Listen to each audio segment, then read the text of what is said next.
గౌరవ ముఖ్యమంత్రి రేవంత్ రెడ్డి గారు పాత్రికేయ మిత్రులను ఉద్దేశించి మాట్లాడతారు. పత్రికా సమావేశంలో పాల్గొన్న ఉప ముఖ్యమంత్రి గారు, సహచార మంత్రివర్గ సభ్యులు, రాష్ట్ర ప్రభుత్వ సలహాదారులు, ఈ పత్రికా సమావేశంలో పాల్గొన్న మీడియా మిత్రులకు, ప్రజాపాలన 2 సంవత్సరాలు పూర్తి చేసుకోబోతున్న సందర్భంలో మీకు అందరికీ ఈ ప్రభుత్వం సజావుగా నడవడానికి, ఈ ప్రభుత్వం సంక్షేమము అభివృద్ధి కార్యక్రమాలను ముందుకు తీసుకెళ్లడానికి సహకరించినందుకు మనస్ఫూర్తిగా తెలంగాణ రాష్ట్ర ముఖ్యమంత్రిగా మీకు అందరికీ కృతజ్ఞతలు తెలియజేస్తున్నా. ఈరోజు తెలంగాణ రాష్ట్ర ప్రభుత్వం గతంని ఒక అనుభవంగా, ఈ అనుభవాల నుంచి నేర్చుకున్న పాఠాలను భవిష్యత్ ప్రణాళికగా మార్చుకొని 4 కోట్ల తెలంగాణ ప్రజలకు ఒక అద్భుతమైన అభివృద్ధి చెందిన తెలంగాణను అందించాలన్న ఆలోచనతోటి 2 సంవత్సరాల ఉత్సవాలను జరుపుకోవడమే కాకుండా భవిష్యత్తు ప్రణాళికలను రచించుకొని భవిష్యత్తు కోసం పారదర్శకమైన పాలసీలను తీసుకొచ్చి ఒక పాలసీ డాక్యుమెంట్ని జాతికి డెడికేట్ చేయబోతున్నాం. ఈ పాలసీ డాక్యుమెంట్ జాతికి అంకితం చేయడం ద్వారా ప్రపంచ దేశాలలో ఉన్న దిగ్గజ కంపెనీలను, సాంకేతిక నిపుణులను,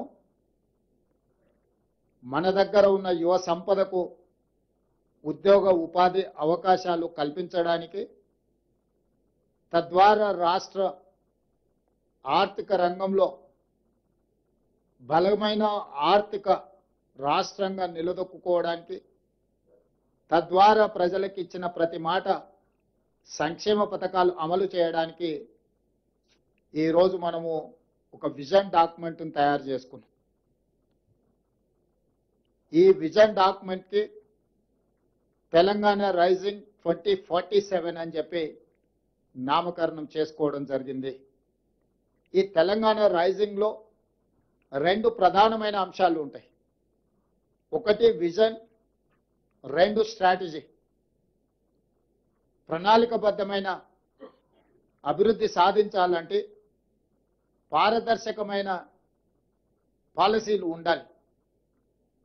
పాలసీలలో పాలసీ పెరాలసిస్ ఒకవేళ వస్తే పెట్టుబడులకు రక్షణ లేకపోవడమే కాకుండా రాష్ట్ర భవిష్యత్తు కూడా నష్టదాయకంగా తయారవుతుంది.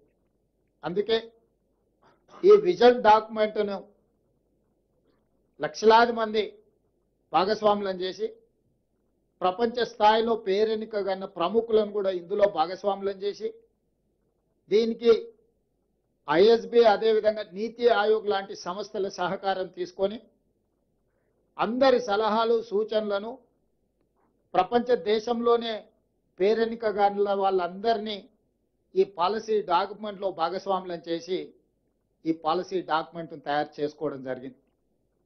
దానికి సంబంధించి చాలా నిశ్చితంగా ప్రతి అంశాన్ని లోతుగా విశ్లేషించి పరిశీలించి భవిష్యత్తు ప్రణాళికలను ఈరోజు మనం సిద్ధం చేసుకున్నాము.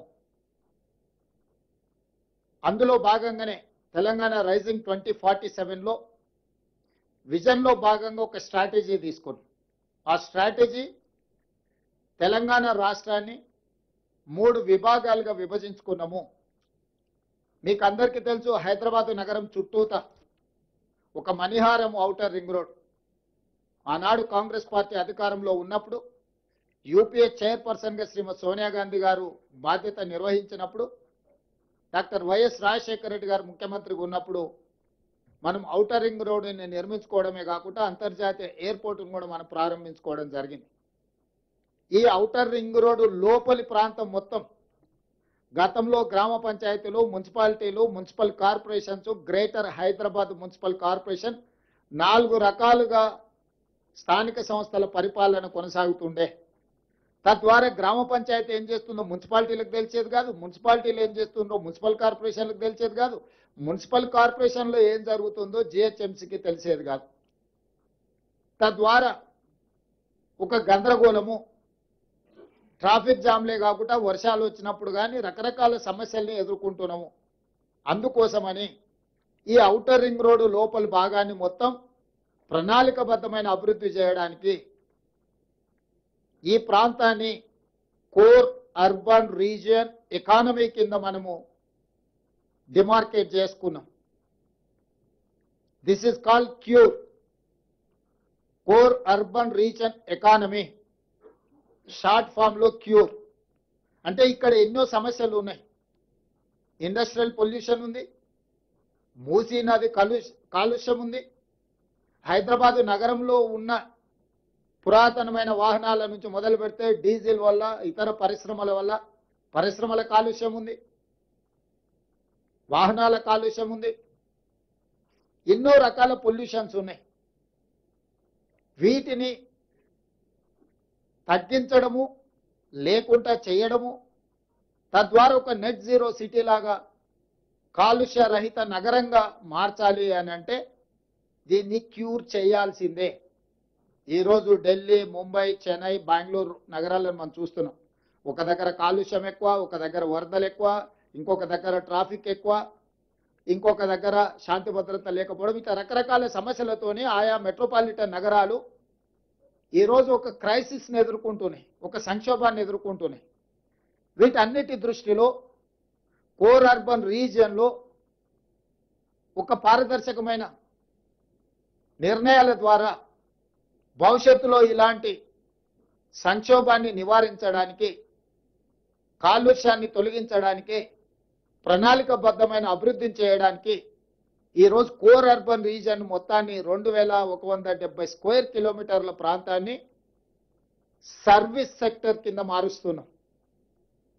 ఈ ప్రాంతంలో ఉండే జీసీసీలు కావచ్చు, ఐటీ కంపెనీలు కావచ్చు, ఇతర ప్రభుత్వ రంగ సంస్థలు కావచ్చు, ప్రైవేట్ రంగ సంస్థలు కావచ్చు, కాలుష్యాన్ని వెదజల్లే పరిశ్రమలన్నిటిని కూడా బయటికి తరలించడం ద్వారా చెరువులను, కుంటలను, నాలాలను ప్రక్షాళన చేయడం ద్వారా అత్యధిక వర్షం వచ్చినప్పుడు రోడ్ల మీద, కాలనీలలో నీటి వరదల సమస్యల్ని తగ్గించడానికి ఈ కోర్ అర్బన్ రీజియన్ని ఒక యూనిట్గా ట్రీట్ చేస్తున్నాం. దీంట్లో అభివృద్ధిలో భాగంగా మెట్రో రైలు విస్తరణ కావచ్చు, మూసీ రివర్ డెవలప్మెంట్ కావచ్చు, ఫ్లైఓవర్స్ కావచ్చు, రోడ్ల విస్తరణ కావచ్చు, కాలుష్య పరిశ్రమలను తొలగించడం కావచ్చు, ఇట్లా అన్ని రకాల అంశాలను ఆ కోర్ అర్బన్ రీజియన్ ఎకానమీలో అభివృద్ధిలో భాగంగా అక్కడ డిఫైన్ చేసి కోర్ అర్బన్ రీజియన్ని మనము ఈరోజు ఒక ప్రణాళిక తయారు చేస్తున్నాం. అదేవిధంగా outer ring road out side కొత్తగా ఇప్పుడు రీజనల్ రింగ్ రోడ్ రాబోతుంది. సూత్రప్రాయంగా కేంద్ర ప్రభుత్వం ఆమోదించింది. రీజనల్ రింగ్ రోడ్డును మనం ఈరోజు ప్రకటించుకున్నాము. ఔటర్ రింగ్ రోడ్డు 162 కిలోమీటర్లు ఉంటే నగరం చుట్టూతా ఒక అభివృద్ధి వలయంగా, రీజనల్ రింగ్ రోడ్డు దాదాపుగా ఒక 360 కిలోమీటర్లతోని రెండవ మణిహారాన్ని తెలంగాణకు మనం ఈరోజు తయారు చేసుకుంటున్నాం. దీన్ని పెరి అర్బన్ రీజన్ ఎకానమీ కింద ఈరోజు మన పాలసీలో మనం తెచ్చుకోబోతున్నాం. పెరి అర్బన్ రీజన్ ఎకానమీ అంటే ప్యూర్. ఈ ప్రాంతంలో మ్యానుఫ్యాక్చరింగ్ జోన్, ఈ ప్రాంతంలో భారత్ ఫ్యూచర్ సిటీ ఉండొచ్చు, చందన్వెల్లి, సీతారాంపూర్ ఫార్మా కంపెనీల ఐటీ సెజ్లు ఉండొచ్చు, రేడియల్ రోడ్స్ ఉండొచ్చు, మెట్రో విస్తరణ ఉండొచ్చు, ఇతర రాష్ట్రాల నుంచి, ఇతర దేశాల నుంచి రావడానికి అవసరమైన ప్రణాళికల్ని ఈరోజు ఈ పెరి అర్బన్ రీజియన్ ఎకానమీలో భాగస్వామ్యం చేస్తున్నాము. దీన్ని షార్ట్ ఫామ్ లో ప్యూర్ అని మనం పిలుచుకోదలుచుకున్నాం. ఈ ప్యూర్ కి Bengaluru to Hyderabad, Hyderabad to Amaravati, Amaravati to Chennai greenfield హైవేలతో పాటు బుల్లెట్ ట్రైన్లు కూడా ఈరోజు మనం కేంద్ర ప్రభుత్వాన్ని సూత్రప్రాయంగా ఒప్పింపజేయడం జరిగింది. దీంతో దూరము తగ్గుతుంది. డెడికేటెడ్ గ్రీన్ఫీల్డ్ హైవే, ఎక్స్ప్రెస్ హైవేలు వేయడం ద్వారా, బుల్లెట్ ట్రైన్ ద్వారా రవాణా సులభతరం చేస్తున్నాం. భారతదేశంలో సముద్రపు ఒడ్డు లేని రాష్ట్రం తెలంగాణ రాష్ట్రం. ఒకప్పుడు నిజాం ప్రభుత్వంలో మచిలీపట్నం పోర్టు కూడా మన దగ్గర ఉండేది నిజాం రాజ్యం ఉన్నప్పుడు.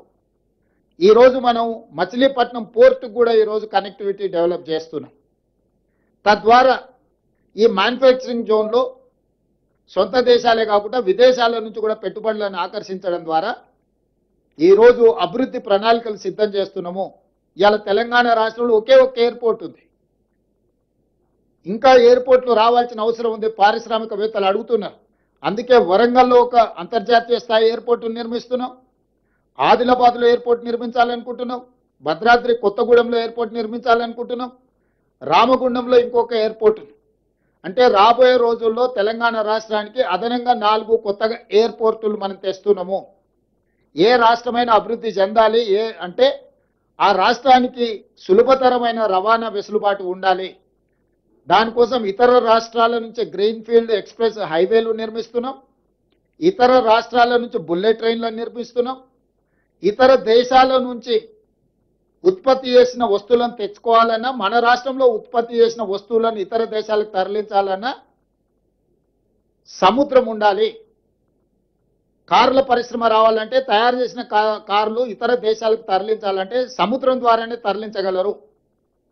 మనకు ఆ సముద్రము లేకపోవడం వల్ల ఈరోజు మనము హైదరాబాద్ నుంచి మచిలీపట్నానికి dedicated greenfield express highway Andhra Pradesh ముఖ్యమంత్రి గారితో మాట్లాడడం జరిగింది, దేశ ప్రధానమంత్రి గారితో మాట్లాడడం జరిగింది. ప్రాథమికంగా మేము అందరం కూడా ఒక ఆలోచనకు, ఒక అంగీకారానికి వచ్చినాం. Highway connectivity, port connectivity, airports connectivity ద్వారా ఈ పెరి అర్బన్లో వచ్చే మ్యానుఫ్యాక్చరింగ్ జోన్లో పరిశ్రమలను ఆకర్షించడమే కాకుండా పెట్టుబడులను తీసుకొచ్చి ఈ పెట్టుబడుల ద్వారా, పరిశ్రమల ద్వారా నిరుద్యోగ యువకులకు ఉద్యోగ ఉపాధి అవకాశాలు కల్పించి తెలంగాణ రాష్ట్ర ఆర్థిక వ్యవస్థను ఒక బలమైన వ్యవస్థగా తీర్చిదిద్దడానికి ఈరోజు పెరి అర్బన్ రీజన్ ఎకానమీని మనం ప్రణాళికబద్ధంగా చేసుకున్నాం. ఇక మూడవది regional ring road outside Telangana border, rural agricultural reason economy. అంటే ఏ రాష్ట్రంలో, ఏ దేశంలో కూడా వ్యవసాయ ఆధారిత ప్రణాళికలు చాలా తక్కువగా ఉన్నాయి. గతంలో ఏ విజన్, ఏ పాలసీ డాక్యుమెంట్ చేసినా అర్బన్ బేస్డ్ పాలసీ తీసుకొచ్చేది. ఇప్పుడు మేము వ్యవసాయాన్ని, గ్రామీణ ప్రాంతాలను, వ్యవసాయ ఆధారిత ఉత్పత్తులను నిర్లక్ష్యం చేయదలుచుకోలేదు.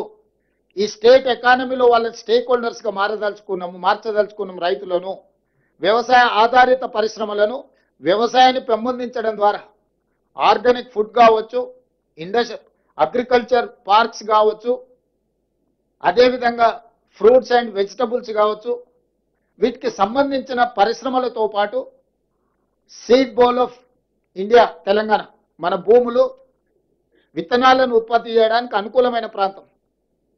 మన భూములు మంచి కూరగాయలు, పండ్లు, ఫలాలు పండించడానికి, చాలా సేంద్రియ వ్యవసాయానికి చాలా ఉపయోగపడే భూములు. అందుకే regional ring road outside Telangana border వరకు రూరల్ అగ్రికల్చర్ రీజన్ ఎకానమీ కింద దిస్ ఈజ్ కాల్డ్ రేర్, ఒక రేర్ పాలసీని మనం తీసుకొస్తున్నాం. మీకు తెలంగాణ ముఖ చిత్రాన్ని చూస్తే క్యూర్, ప్యూర్, రేర్. క్యూర్ అంటే core urban region economy, pure అంటే peri urban region economy, rare అంటే రూరల్ అగ్రి రీజన్ ఎకానమీ. ఈ 3 రకాల వ్యవస్థలను, ప్రణాళికల్ని, ఈ అంశాలకు సంబంధించిన వాటి అన్నిటిని కూడా పొందుపరిచి, క్రోడీకరించి తెలంగాణ రైజింగ్ 2047 ఒక విజన్ డాక్యుమెంట్ను తీసుకొస్తున్నాము. ఆ విజన్ డాక్యుమెంట్లో కోర్ అర్బన్లో ఏం చేయబోతున్నాం, ఏమేమి తీసుకొస్తున్నాం, ఇన్ డీటెయిల్ రిపోర్ట్ ఉంటుంది. పెరి అర్బన్లో ఏమేం చేయబోతున్నాం, మ్యానుఫ్యాక్చరింగ్ సైడ్ డీటెయిల్ రిపోర్ట్ ఉంటుంది. రూరల్ ఎకానమీలో, అగ్రికల్చర్లో ఏం చేయబోతున్నాం ఆ పాలసీ డాక్యుమెంట్లో ఉంటుంది. సో తద్వారా ప్రతి ఒక్కరిని, మహిళలు కావచ్చు, రైతులు కావచ్చు, యువత కావచ్చు, వివిధ సామాజిక వర్గాలకు సంబంధించిన ప్రజలందరినీ దృష్టిలో పెట్టుకొని అభివృద్ధి ప్రణాళికలతో పాటు రాష్ట్ర ఆర్థిక వ్యవస్థను బలోపేతం చేసి తద్వారా వచ్చే ఆదాయాన్ని పెంచాలి, పేదలకు పంచాలి అనే ఒక విధానంతో బలమైన ఆర్థిక వ్యవస్థను పెంపొందించడం ద్వారా బలహీనంగా ఉన్న పేదలను బలోపేతం చేయాలని ఈరోజు మనకు ఫుడ్ది సమస్య లేదు, కానీ న్యూట్రిషన్ ప్రాబ్లం ఉన్నది. ఆ న్యూట్రిషన్ ఎట్లా ఇంప్రూవ్ చేయాలా, క్వాలిటీ ఫుడ్ ఎట్లా ఇవ్వాలనేది మన ప్రణాళిక. ఇప్పటి వరకు ఆనాడు పండిత్ జవహర్లాల్ నెహ్రూ గారు తీసుకొచ్చిన విధానాల వల్ల ఎడ్యుకేషన్ అండ్ ఇరిగేషన్ పాలసీస్ మొట్టమొదటి ప్రధానమంత్రిగా తీసుకురావడం వల్ల ఈ దేశంలో విద్య, అదేవిధంగా ఇరిగేషన్ ద్వారా పేదల ఆకలి తీర్చడానికి ఈరోజు సర్ప్లస్ దేశం. మనం దేశానికి అవసరమైన దానికంటే ఆహార ధాన్యాల ఉత్పత్తిలో ఎక్కువగా ఉత్పత్తి చేస్తున్నాం, కానీ ప్రజలకు ఇవ్వవలసిన అంత ఆరోగ్యవంతమైన ఫుడ్ను మనం ఇవ్వలేకపోతున్నాము. అందుకే సర్ప్లస్ ఫుడ్ ఉంది, కానీ న్యూట్రిషన్ ఫుడ్ లేదు. తెలంగాణ రాష్ట్రం మొదటి రాష్ట్రంగా ప్రజలకు న్యూట్రిషన్ ఫుడ్ ఎట్లా ఇవ్వాలను ప్రణాళికలు చేస్తాం.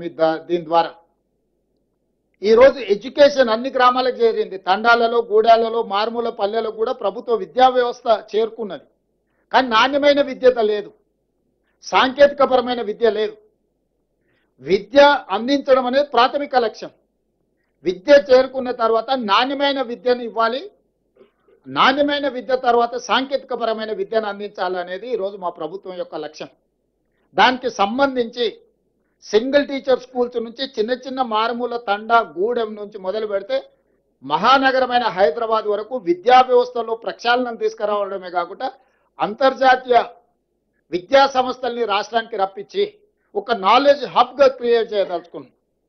నాలెడ్జ్ హబ్గా క్రియేట్ అయితే ఆటోమేటిక్గా పెట్టుబడులు వస్తాయి. సాంకేతిక నిపుణులు, సైంటిస్టులు ఇక్కడ అందుబాటులో ఉన్నారనుకోండి, ఆటోమేటిక్గా పరిశ్రమలు ఈ రాష్ట్రానికి రావాల్సిన పరిస్థితి వస్తుంది. పెట్టుబడులు లాభాలను వెతుక్కుంటూ వస్తాయి. పెట్టుబడికి రక్షణ ఉంటే పెట్టుబడులు వస్తాయి. పెట్టుబడులకు రక్షణ కల్పించి, పెట్టుబడులకు లాభాలను అందించి, పెట్టుబడులు పెట్టే వాళ్లకు సాంకేతిక నైపుణ్యాన్ని అందించి, వాళ్ళకు అవసరమైన సేవలను అందించడం ద్వారా ఉద్యోగ ఉపాధి అవకాశాలను కల్పించడం ద్వారా ఈ రాష్ట్రాన్ని 2034కి $1 ట్రిలియన్ ఎకానమీ, 2047 దేశము 100 స్వతంత్రం వచ్చి 100 సంవత్సరాల ఉత్సవాలు జరుపుకునే సమయానికి తెలంగాణ రాష్ట్రం $3 ట్రిలియన్ ఎకానమీని అందుకోవాలనుకుంటున్నాం. ఈ రోజు భారతదేశంలో మన జనాభా 2.5%.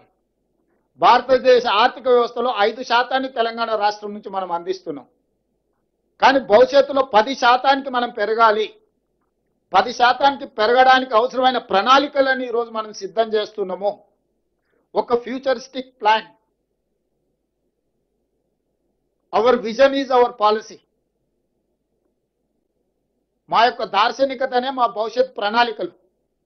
దానికోసమే ఈ గొప్ప సమ్మిట్ని ఏర్పాటు చేయడమే కాకుండా అందరినీ ఆహ్వానించి ఇందులో అందరి సూచనలు తీసుకొని తెలంగాణను ఒక బలమైన ఆర్థిక వ్యవస్థగా తీర్చిదిద్దడానికి ఈరోజు మేము ముందుకు వెళ్తున్నాం. దానికి సంబంధించిన కార్యాచరణ మొత్తాన్ని ఉప ముఖ్యమంత్రి గారు, మా సహచార మంత్రులు అందరూ వీటిని ముందుకు తీసుకొని వెళ్తున్నాం. మీ అందరి సహకారం కూడా ఉండాలి. దీనికి సంబంధించి ప్రముఖులందరినీ కూడా ఆహ్వానిస్తాం. ఆ కార్యాచరణ కూడా తీసుకొని ముందుకు వెళ్తున్నాం. మా ఉత్సవాలు డిసెంబర్ 1 నుంచి డిసెంబర్ 13. ఒక ఆరోగ్యవంతమైన తెలంగాణను అందించాలంటే Telangana means sports, Telangana means tourism, Telangana means business, Telangana means industries, Telangana means nature, Telangana means your agriculture, tourism, endowment tourism, health tourism, heritage tourism. ఇవన్నీ కూడా తెలంగాణ పాలసీ డాక్యుమెంట్లో భాగంగా ఈరోజు ముందుకు వెళ్ళాలని మంత్రివర్గం అంతా నిర్ణయించుకున్నది. ఈ రోజు నుంచి, రేపటి నుంచి కౌంట్ డౌన్ స్టార్ట్ అవుతుంది. ఈ ఉత్సవాలలో, ఈ భవిష్యత్ ప్రణాళికలో మీ అందరి సహకారం ఉండాలి. ప్రపంచ దేశాల ప్రతినిధులకు ఈరోజు మనము ఒక ఆతిథ్యాన్ని ఇవ్వబోతున్నాం. ఎక్కడ ఎలాంటి చిన్న చిన్న చెదురుమదురు సంఘటనలు కూడా జరగకుండా ప్రణాళికబద్ధంగా మనం ఈరోజు వ్యవస్థలను అన్నిటిని కూడా పటిష్టంగా ముందుకు తీసుకెళ్లడానికి నిర్ణయం తీసుకున్నాం. ప్రజాభవన్లో దీనికోసం ఒక కంప్లీట్ వార్ రూమ్ పెట్టినాం. వార్ రూమ్ని స్వయంగా ఉప ముఖ్యమంత్రి గారు పర్యవేక్షిస్తున్నారు. అధికారులతో పాటు ఐఎస్బికి సంబంధించిన వాళ్ళు, నీతి ఆయోగ్కి సంబంధించిన వాళ్ళందరూ కూడా ఇందులో భాగస్వాములు ఉన్నారు. ఈరోజు నేను ఒకటే మాట చెప్పదలుచుకున్నా. మాకు role model China, Japan, Germany, South Korea and Singapore. ఆ దేశాలు వేగంగా ఎలా అభివృద్ధి చెందినాయి, ప్రపంచ దేశాలలో బలమైన ఆర్థిక వ్యవస్థగా China, Japan, Germany, South Korea and Singapore ఏ విధంగా రాణించినాయో వాళ్ళనే ఆదర్శంగా తీసుకుంటున్నాం. వాళ్ళతోనే పోటీ పడదలుచుకున్నాం. మా పోటీ పక్క రాష్ట్రం ఆంధ్రప్రదేశ్, కర్ణాటకనో, తమిళనాడో, ఇంకో రాష్ట్రమో కాదు. మా పోటీ అభివృద్ధి చెందిన దేశాలే. China, Japan, German, Singapore, South కొరియాతో మేము పోటీ పడదలుచుకున్నాము. వాళ్ళనే ఆదర్శంగా తీసుకుంటున్నాం. వాళ్ళతోనే పోటీ పడదలుచుకున్నాం. ఆయా దేశాల నుంచి కూడా పెట్టుబడులను ఆకర్షించదలుచుకున్నాము. మేము తెలంగాణలో పెట్టుబడులు పెట్టకపోతే భవిష్యత్తులో ఏదో కోల్పోతామని ఆ దేశాల్లో ఉండే బడా పారిశ్రామికవేత్తలను, పెద్ద పెద్ద పరిశ్రమలను కూడా ఆకర్షించి తెలంగాణకి తీసుకురాబోతున్నాము. దానికి మీ అందరి సహకారం ఉండాలి. ఒక పాజిటివ్ అప్రోచ్తో మనందరం కలిసి భవిష్యత్తు ప్రణాళికకు, ఈ తెలంగాణ రైజింగ్ 2047 పాలసీ డాక్యుమెంట్కు మీ అందరి సహకారం ఉండాల్సిందిగా ఆశిస్తూ మీ అందరి దగ్గర సెలవు తీసుకుంటున్నాను.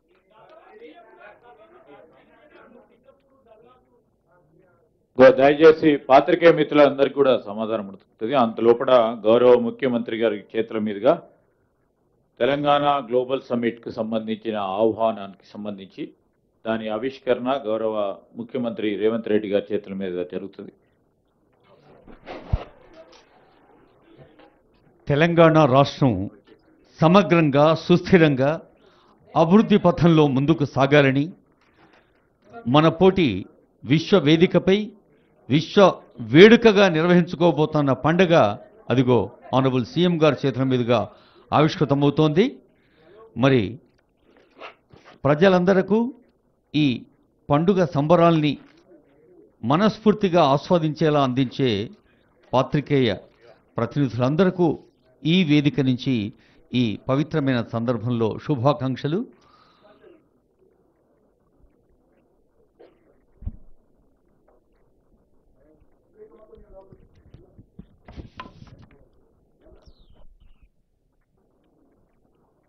డాక్టర్ బిఆర్ అంబేద్కర్ తెలంగాణ సచివాలయం వేదికగా గౌరవనీయులైన ముఖ్యమంత్రి గారు ఇప్పుడు ఈ పత్రికా సమావేశంలో ప్రజలందరికీ ఆహ్వానం అందిస్తున్న శుభతరుణం ఇది. Telangana rising global summit December 8, 9, 2025. వేదిక భారత్ ఫ్యూచర్ సిటీ. ఆ పేరులో తీరులో మన రాష్ట్రాన్ని జాతీయ స్థాయిలో ముందుంచడం, అంతర్జాతీయ స్థాయి ప్రమాణాలు అందించటం స్వయంగా ఆనరబుల్ సీఎం గారు ప్రపంచవ్యాప్త ప్రతినిధులకు వ్యక్తిగత లేఖ రూపంలో ఆహ్వానం అందిస్తున్నారు. మరి ఇందాకే ఆనరబుల్ సీఎం చెప్పినప్పుడు ప్యూర్ రేర్ అనే ఈ ఎకానమీ ఆర్థిక వికాసం ప్రజలందరి కోసం, ప్రజాపాలన ప్రభుత్వం ప్రజల కోసం అని నిరూపిస్తూ మరి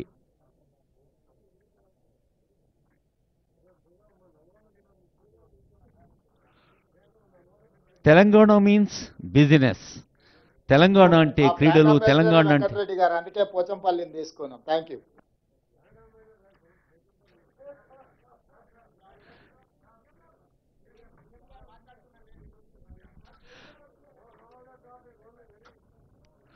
తెలంగాణ